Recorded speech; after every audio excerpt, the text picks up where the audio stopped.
500 জন বন্দিকে জোর করে গর্তে ঢুকিয়ে গায়ে তেল ঢেলে জ্যান্ত জ্বালিয়ে দেওয়া হয়েছে এবং আরও 500 জন মানুষকে একইভাবে গায়ে তেল ঢেলে মারতে চায় ওরা। কেন? Hello and welcome to SD story.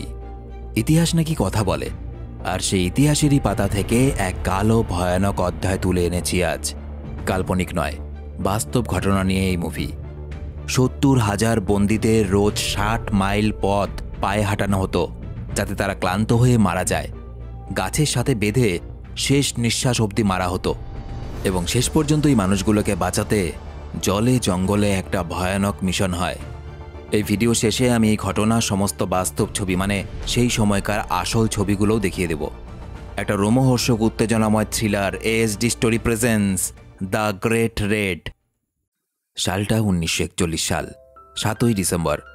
দ্বিতীয় বিশ্বযুদ্ধ চলছে তখন। জাপান আমেরিকার পাল হারবার এবং ফিলিপিন্সের ওপর হামলা করে এবং ধীরে ধীরে জায়গাটাকে কবজা করতে শুরু করে।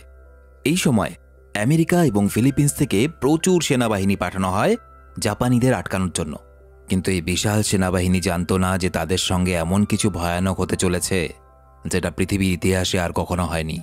এই বিশাল সেনাবাহিনীর না তো কোনো প্ল্যান ছিল, না ছিল খাবার দাবারের কোনো সাপোর্ট। সুতরাং অনেক দিন ধরে তারা খাবার এবং পানীয় জল না পেয়ে একসময় প্রচণ্ড দুর্বল হয়ে পড়ে এবং বাধ্য হয় জাপানিদের কাছে আত্মসমর্পণ করতে। এবং আমেরিকার যুদ্ধের ইতিহাসে তাদের সেনাবাহিনীর আত্মসমর্পণ তাদের কাছে একটা বিশাল বড় হার ছিল। কিন্তু এক আজব সমস্যায় পড়ল জাপান, কারণ আমেরিকা এবং ফিলিপিন্সের যে 70,000 সেনাবাহিনী আত্মসমর্পণ করেছে তাদেরকে তো রাখার একটা ব্যবস্থা করতে হবে, কারণ তারা তো এখন বন্দী। কিন্তু এই বন্দীদেরকে রাখার মতো বা তাদের খাবার দেওয়ার মতো অবস্থা ছিল না জাপানের। তাই তারা এবার একটা অদ্ভুত বুদ্ধি বের করলো। কি বুদ্ধি? আমেরিকার সেনাবাহিনী সবাইকে 60 মাইল পথ হাঁটিয়ে নিয়ে যেতে শুরু করলো জাপানিরা। এবং হাঁটতে হাঁটতে না প্রচুর মানুষ ঠিকমতো না খেতে পেয়ে এবং নানা রকম অসুখ বিসুখে অসুস্থ বা দুর্বল হয়ে পড়ছিল এবং ক্লান্ত হয়ে হাঁটতে হাঁটতে কোথাও যদি একটু থেমে যেত, সঙ্গে সঙ্গে জাপানিরা গুলি করে বা অত্যাচার করে তাদেরকে মেরে ফেলত। এইভাবে খুব অল্প সময়ের মধ্যে 15,000 সেনাকে শেষ করে ফেলল জাপানিরা। এবং এই যে মানুষকে হাঁটিয়ে হাঁটিয়ে ক্লান্ত করে অত্যাচার করে মারার যে ঘটনা, এটাকে ইতিহাসে বলা হয় বাটন ডেথ মার্চ। কিন্তু ব্যাপার হলো, প্রতিদিন 60 মাইল হাঁটার পরও যে সকল সেনাবাহিনী বেঁচে যায় তাদেরকে বিভিন্ন ডেথ ক্যাম্প বানিয়ে রাখা হয় ফিলিপিন্সের বিভিন্ন জায়গায়। এবং এই ডেথ ক্যাম্পগুলোর মধ্যে থেকে সবথেকে কুখ্যাত ছিল ক্যাবনাটুয়ান আর পালাওয়ানের ডেথ ক্যাম্প। এই ক্যাম্পগুলোতে আমেরিকার বিভিন্ন যুদ্ধবন্দী সৈনিকদের ওপরে চলত নির্মম অত্যাচার। সারা দিন তাদেরকে হাড় ভাঙা পরিশ্রম করানো হতো এবং ঠিকমতো খেতেও দেওয়া হতো না। রোগ হলে ওষুধটুকু পর্যন্ত দেওয়া হতো না। একে একে এই অত্যাচার এবং নানা রকম রোগ ব্যাধিতে আক্রান্ত হয়ে প্রতিদিন হাজার হাজার সৈনিক মারা যেতে থাকে। সবথেকে ভয়ানক এবং শিউরে ওঠার মতো ঘটনাটা সেদিন ঘটে যেদিন পালাওয়ানের ডেথ ক্যাম্পে 500 জন আমেরিকা এবং ফিলিপিন্সের যুদ্ধবন্দীদেরকে জোর করে মাটির নিচে গর্ত খুঁড়ে তৈরি করা এরকম একটা জায়গার মধ্যে তাদেরকে জোর করে ঢুকিয়ে দেওয়া হয়। তারপর সেই গর্ত থেকে বেরোনোর পথ আটকানোর জন্য বড় বড় সব পেট্রোলের ড্রাম এনে ওই গর্তগুলোর মুখে রাখা হয়। আর ড্রামগুলোর ঢাকনা খুলে দিতেই গল গল করে পেট্রোল বেরোতে শুরু করে এবং তাতে আগুন লাগিয়ে দেয় ওরা। অর্থাৎ জীবিত অবস্থায় তাদেরকে আগুনে পুড়িয়ে মারার বন্দোবস্ত করা হয়। তবে গায়ে আগুন লেগে যাওয়ার পরেও যারা বেঁচে যায় তাদেরকে গুলি করে মারা হয়।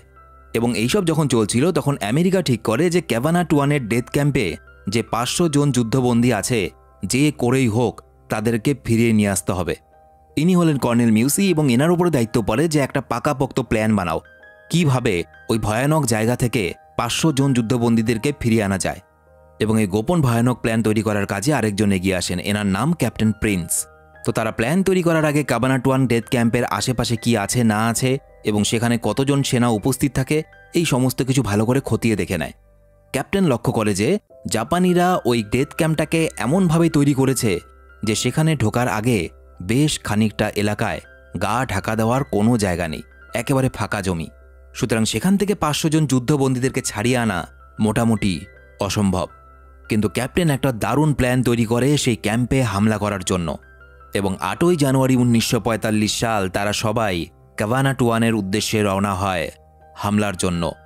এদিকে ক্যাভানাটুয়ানের ক্যাম্পে দেখা যায় যুদ্ধবন্দীদেরকে, তাদের ওপর চলছিল অমানবিক অত্যাচার এবং সেই অত্যাচার সহ্য করতে না পেরে কেউ যদি তাদের হাত থেকে পালানোর চেষ্টা করে তাকে ধরে এনে এইভাবে একটা খুঁটির সাথে বেঁধে ততক্ষণ পর্যন্ত পেটানো হয় যতক্ষণ পর্যন্ত সেই মানুষটা শেষ নিঃশ্বাস না বেরিয়ে যায়। এবং এখানে দেখা যায় এনার নাম মেজর গিবসন। মেজর গিবসনও এখানে অন্যান্যদের মতো যুদ্ধবন্দী থাকলেও মেজর গিবসন কিন্তু নিয়মিত তার বুদ্ধি চালিয়ে যাচ্ছিল যে কি করে এখান থেকে সবাইকে নিয়ে পালানো যায়। এই মেয়েটাকে দেখা যায়, এনার নাম হলো মার্গারেট।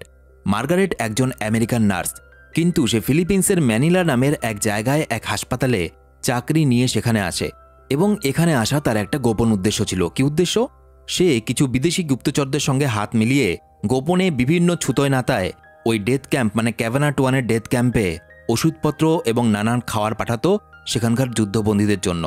কিন্তু একসময় জাপানি সৈন্যরা বুঝতে পারে যে তাদের ক্যাম্পে বাইরে থেকে কেউ ওষুধপত্র এবং খাবার দাবার পাঠাচ্ছে বিভিন্ন বুদ্ধি করে। এদিকে দেখা যায় কর্নেল মিউসি তার সেনাবাহিনী নিয়ে ক্যাভানা 21-এর ডেথ ক্যাম্প থেকে 30 মাইল দূরে এই জাপানি সেনাবাহিনী দিয়ে ঘেরা একটা এলাকায় এসে পৌঁছায়। এবং সেখানে এসে তারা লক্ষ্য করে যে জাপানিরা জায়গাটাকে এমনভাবে ঘিরে রেখেছে যে প্ল্যান মাফিক সোজাসুজি এগোতে গেলে বিপদ হবে। তাই আশেপাশের ঝোপঝাড় জঙ্গলের মধ্যে গা ঢাকা দিয়ে খুব সাবধানে এগোতে হবে। এদিকে দেখা যায় একটা অদ্ভুত ঘটনা। ক্যাভানা 21-এর ডেথ ক্যাম্প থেকে হঠাৎ করেই জাপান তার সেনাবাহিনী তুলে নেয়। কি হচ্ছে কিছুই বুঝতে পারা যায় না। তবে মেজর গিবসন এতটুকু বুঝতে পারে হয়তো এটা বড় কোনো একটা কিছু সংকেত হতে পারে। হঠাৎ করে সেনাবাহিনী এখান থেকে নিয়ে যাবে কেন? এবং দেখা যায় খানিকক্ষণ পর জাপানের সেনাবাহিনীর পুলিশ, যাদেরকে বলা হয় ক্যাম্পেইটাই, এরা এসে উপস্থিত হয় সেখানে। এবং এরা কিন্তু সাধারণ জাপানি সৈনিকদের থেকেও অনেক বেশি হিংস্র ছিল।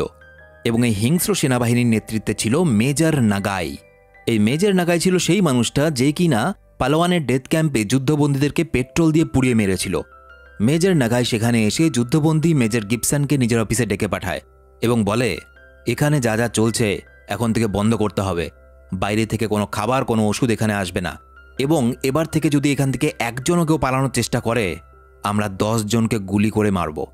এদিকে দেখা যায় ম্যানিলার হাসপাতাল থেকে কেউ এই ক্যাম্পে ওষুধ এবং খাবার সরবরাহ করছে এই খবর পেয়ে জাপানি সেনাবাহিনীরা কয়েকজনকে সন্দেহ করে নিয়ে আসে এবং একজন সাক্ষী জোগাড় করে যে কিনা ওই গুপ্তচরদের চেনাতে শুরু করে যে কে অ্যাকচুয়ালি ম্যানিলার হাসপাতাল থেকে এখানে ওষুধপত্র পাঠায়।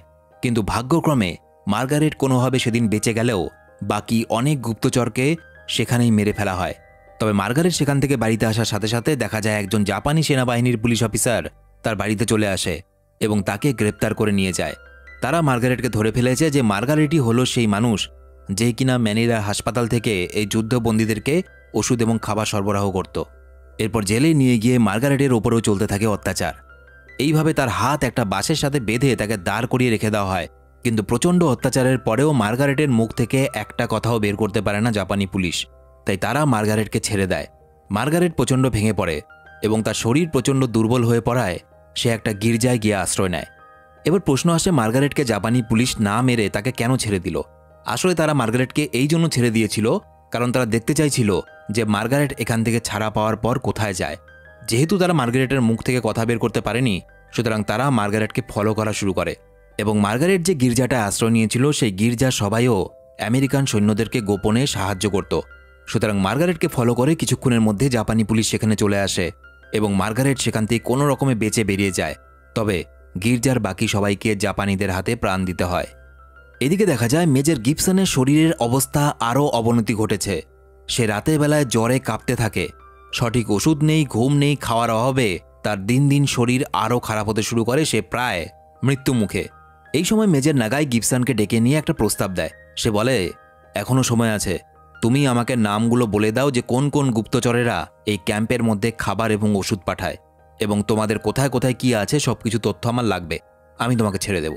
কিন্তু মেজর গিবসন একটা কথাও মুখ দিয়ে বের করে না এবং সেই জন্য মেজর গিবসনকে কোনো ওষুধ, কোনো চিকিৎসা ছাড়া ওই ডেথ ক্যাম্পের একটা নোংরা স্যাঁতস্যাঁতে ঘরে ফেলে রাখা হয়। এদিকে কর্নেল মিউসির নির্দেশে এবং ক্যাপ্টেন প্রিন্সের নেতৃত্বে তাদের পুরো সেনাদল গোপনভাবে জাপানি সেনাদের নজর এড়িয়ে অনেকটা এগিয়ে এসে একটা গ্রামে এসে পৌঁছায় এবং সেখানে এসে তাদের দেখা হয় ফিলিপিন্সের সেনাবাহিনীর ক্যাপ্টেন পাহোটার সাথে। পাহোটা 100টা আগুনে ঝলসে যাওয়া মৃতদেহ দেখিয়ে বলে, যেহেতু আমাদের সৈন্যদেরকে এখানকার গ্রামবাসীরা সাহায্য করছিল, তাই জাপানি সেনারা এখানকার লোকগুলোকে নির্মমভাবে আগুনে পুড়িয়ে মেরেছে। এবার ফিলিপিন্সের সেনাবাহিনী এবং আমেরিকার সেনাবাহিনী যৌথভাবে ক্যাভানা 21-এর ডেথ ক্যাম্পে হামলার সিদ্ধান্ত নেয়। পাহোটা জানায়, যেহেতু বেশিরভাগ যুদ্ধবন্দী অসুস্থ, নয়তো তারা এমন অবস্থায় আছে যে হাঁটা চলার ক্ষমতা হারিয়েছে, সুতরাং তাদের যদি উদ্ধার করতে হয়, উদ্ধার করে নিয়ে আসার জন্য কিছু কাঠের গাড়ির ব্যবস্থা করতে হবে। সেদিনের মতো ক্যাপ্টেন পাহোটা তাদেরকে প্লেটেরো নামে একটা গ্রামে নিয়ে যায়। গ্রামটা কাবানা টুয়ান ক্যাম্প থেকে মাত্র 2 মাইল দূরে, তাই সেই ক্যাম্পে কে কখন ঢুকছে কে কখন বেরোচ্ছে এগুলোর ওপরে বেশ ভালো নজর রাখা যাবে। এবং তারা নজর রাখার পর চমকে যায়, কারণ তারা দেখে জাপানি সেনাবাহিনী সেদিন অন্ধকার রাতের মধ্যে ক্যাম্পে যাচ্ছে এবং ওই পালোয়ানার ক্যাম্পের মতো এখানকার বন্দীদেরকেও একইভাবে পুড়িয়ে মারার প্ল্যান করেছে তারা। এবং তাই বড় বড় তেলের ট্যাঙ্ক এনে সেই ক্যাম্পের মধ্যে রাখা হচ্ছে। দেখা যায় ক্যাম্পের ভেতরে রেড নামের এই লোকটা সহ্য করতে না পেরে সেখান থেকে পালানোর চেষ্টা করে, কিন্তু যা হবার তাই হয়। কিছুক্ষণের মধ্যেই সে জাপানিদের হাতে ধরা পড়ে এবং তাকে বেধড়ক মারধর করে আবার ক্যাম্পে ফিরিয়ে আনা হয়। এবং যেহেতু মেজর নাগাই আগেই বলেছিল যে যদি এখান থেকে একজন পালানোর চেষ্টা করে তাহলে তার বদলা হিসাবে 10 জনকে গুলি করে মারা হবে, সে সেটাই করে, 10 জনকে গুলি করে মেরে ফেলে। এদিকে কর্নেলরা নানা রকম খোঁজ খবর নিয়ে জানতে পারে যে জাপানিরা ওই ক্যাম্পে যাওয়ার জন্য একটা ব্রিজের ওপর দিক দিয়ে যাতায়াত করে এবং তারা যখন ওই ক্যাম্পে হামলা করবে তখন ওই ব্রিজ দিয়ে মুহূর্তের মধ্যে আরও সৈনিক ক্যাম্পে চলে আসতে পারে। তাই তারা বুদ্ধি করে যে প্রথমে বোম দিয়ে ওই ব্রিজটাকে উড়িয়ে দেবে, তাহলে তারা যখন সে ক্যাম্পে হামলা করবে তখন ওই ব্রিজের সাহায্যে বাইরে থেকে ওই ক্যাম্পের জাপানি সেনাদের সাহায্য করতে আর অন্য কোনো সেনাবাহিনী আসতে পারবে না। ক্যাপ্টেন প্রিন্স আরেকটা বুদ্ধি করে, সে বলে ওই ক্যাম্পটাকে এমনভাবে তৈরি করা হয়েছে ওই ক্যাম্পের 4 ভাগের 1 অংশে আছে যুদ্ধবন্দীরা আর বাকি টোটাল জায়গাটা ঘিরে আছে জাপানি পুলিশ আর সেনাবাহিনী। সুতরাং যে অংশে যুদ্ধবন্দীরা আছে সেই জায়গাটা ছেড়ে বাকি জায়গাটাকে পুরোপুরি ঘিরে ফেলবে আমাদের সেনাবাহিনী এবং ফিলিপিন্সের সেনাবাহিনী এবং কর্নেল সহ বাকিরা জাপানি সৈনিকদেরকে আটকানোর জন্য জলপথ এবং আশপাশের সব রাস্তা ব্লক করে দেবে। আর ওই ক্যাম্প থেকে যুদ্ধবন্দীদের উদ্ধার করার পরে তাদেরকে নিয়ে যাওয়ার জন্য ক্যাপ্টেন পাহোটা কিছু কাঠের গাড়ি নিয়ে অপেক্ষা করবে এবং লেফটেন্যান্ট রাইলি প্রথম গুলি দিয়ে তাদের হামলা শুরু হবে।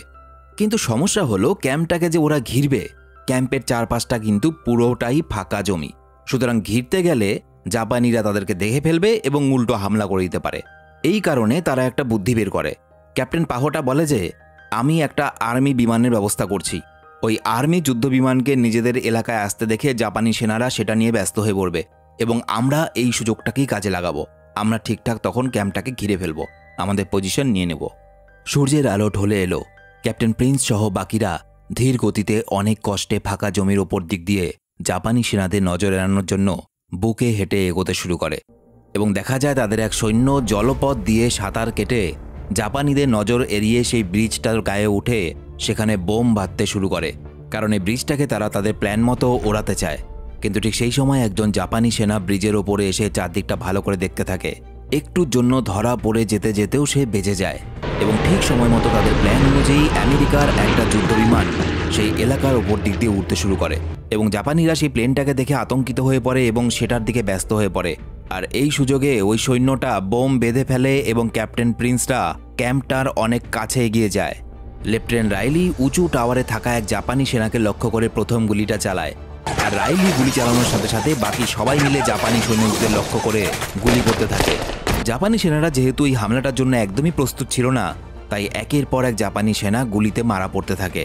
আর আগের দিন রাতে যেহেতু কর্নেলরা জেনে গিয়েছিল যে জাপানিরা যুদ্ধবন্দীদেরকে পুড়িয়ে মারার জন্য প্রচুর পরিমাণে তেল নিয়ে এসেছে, সুতরাং সেই তেল যেখানে রেখেছিল তারা সেখানে গুলি করতে থাকে। ক্যাম্পে বিরাট বিস্ফোরণ হয়। ওদিকে ক্যাপ্টেন পাহোটারা ক্যাবু ব্রিজের পাশে উপস্থিত জাপানি সৈনিকদেরকে গুলি চালাতে থাকে যাতে তারা ওই ব্রিজের উপর দিক দিয়ে পালানোর চেষ্টা করে এবং ব্রিজটা বিস্ফোরণে উড়ে যায়। আস্তে আস্তে আমেরিকান সৈন্যরা সেই ক্যাম্পের দরজা খুলে ক্যাম্পের ভেতরে ঢুকতে শুরু করে, কখনো গুলি ছুড়ে বা মিসাইল ছুড়ে জাপানিদের শেষ করতে থাকে। কিন্তু এত কিছুর মধ্যেও জাপানি মেজর নাগাই বেঁচে ক্যাম্পের বাইরের দিকটা চলে আসে। মেজর গিবসনের যেহেতু একদমই হাঁটার ক্ষমতা ছিল না, তাই তাকে বের করে আনার দায়িত্ব নেয় ক্যাপ্টেন প্রিন্স। ওদিকে ঠিক সেই সময় ওই ব্রিজটাতে বিস্ফোরণ হয় এবং যার ফলে কোনো জাপানি সৈনিক আর ক্যাম্পের দিকে এগিয়ে আসতে পারে না। যারা পায়ে হেঁটে যাওয়ার চেষ্টা করছিল ক্যাপ্টেন পাহোটা এবং তার সৈন্যদল তাদেরকে মেরে ফেলে এবং কর্নেল মিউসি এবং বাকি সৈন্যরা জলপথ দিয়ে যে জাপানি সৈনিকরা ক্যাম্পে যাওয়ার চেষ্টা করছিল তাদেরকে গুলি করে মেরে ফেলতে থাকে। তবে বিপদ এখনও শেষ হয়নি, কারণ মেজর নাগাই এখনও বেঁচে আছে। একজন সৈন্যকে নিয়ে ক্যাম্পের ভেতরে ঢুকে আসে। ততক্ষণে নাগাই আড়াল থেকে হামলা করতে শুরু করে এবং রাইলিরা তাকে গুলি করতে শুরু করলেও একসময় গিয়ে তাদের গুলি শেষ হয়ে যায় এবং এই সময় নাগাই উঠে আসে এবং রাইলির ওপরে হামলা করে দেয়। রাইলিকে আহত করতে পারলেও শেষ পর্যন্ত রাইলি অনেক কষ্টে নাগাইয়ের বন্দুক বের করে তাকেই পরপর অনেকগুলো গুলি করে শেষ করে দেয় এবং দীর্ঘ লড়াইয়ের পর তারা সবাইকে উদ্ধার করে এবং তালভেরা নামে একটা জায়গায় নিয়ে আসা হয় সবাইকে। সেখানে মার্গারেট আসে গিবসনের সঙ্গে দেখা করতে, কিন্তু শেষ রক্ষা হয়নি। জাপানিদের হাত থেকে মুক্তি পাওয়ার আনন্দ তো ছিল, কিন্তু গিবসন এতদিন পর্যন্ত মৃত্যুর সাথে লড়াই করে যাচ্ছিল। একই শরীর অসুস্থ, তার মধ্যে খাবার ওষুধপত্র কিছুই পায়নি। মার্গারেটের সঙ্গে তার আর দেখা হয় না। গিবসন মারা যায়। মার্গারেট গিবসনের মৃতদেহটাকে জড়িয়ে কান্নায় ভেঙে পড়ে, কারণ মার্গারেট আর গিবসনের সম্পর্কটা ছিল অনেক কাছের সম্পর্ক। গিবসনকে এখানে সব রকমভাবে সাহায্য করত একমাত্র মার্গারেট বাইরে থেকে। মার্গারেটের জন্য সে একটা চিঠি লিখে যায়। সেখানে লেখা ছিল, মার্গারেট, এই 3 বছর ধরে তুমি এত অত্যাচার, এত কষ্ট সহ্য করার পরেও আমাকে তুমি বেঁচে থাকার শক্তি দিয়েছ। তুমি শুধু আমার জন্য না, আমার মনে হয় এই ক্যাম্পের সবার কাছে তোমার অবদান অনেক বড়।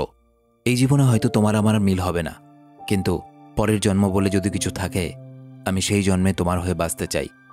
মার্গারেট আরও কান্নায় ভেঙে পড়ে। শেষে দেখা যায় ক্যাপ্টেন প্রিন্সকে তার এই সাকসেসফুল মিশনের জন্য বাহবা দেওয়া হয় এবং এই সত্য ঘটনা অবলম্বনে মুভিটা এখানে শেষ হয়ে যায়। এবং এই ক্যাভানাটুয়ান ক্যাম্প এবং এদের মিশনের কিছু বাস্তব ছবি আমি তুলে ধরলাম। এগুলো হলো ক্যাভানাটুয়ানের বাস্তব ছবি। তো আজকে ভিডিওটা একটু অন্যরকম ছিল, কেমন লাগলো অবশ্যই কমেন্টে জানাবে। আর তোমরা যারা সরাসরি আমার সাথে কথা বলতে চাও, চলে এসো আমার ফেসবুক, ইনস্টাগ্রামে, লিঙ্ক ভিডিওর নিচে ডেসক্রিপশনে দেওয়া আছে। দেখা হচ্ছে পরের ভিডিওতে। বাই।